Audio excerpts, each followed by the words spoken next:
Subscribers, welcome to another tutorial. For today's lesson, we're still looking at IPO chart, but looking at a more complicated question. So let's look at this question today. The question says read three numbers, find their average, and print their average. So we're still going to introduce three variables, and we're going to call them num1, num2, and num3. We have num1, num2, and 3.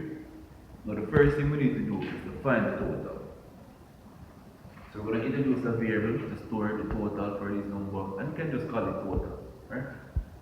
You can have total equal num1 plus num2 plus num3. Afterwards, we can find the average. So we're going to introduce a variable again, and we're going to call it average. That will store the information, right? After you have calculated the average. So we're going to say average equal. How do we find the average now?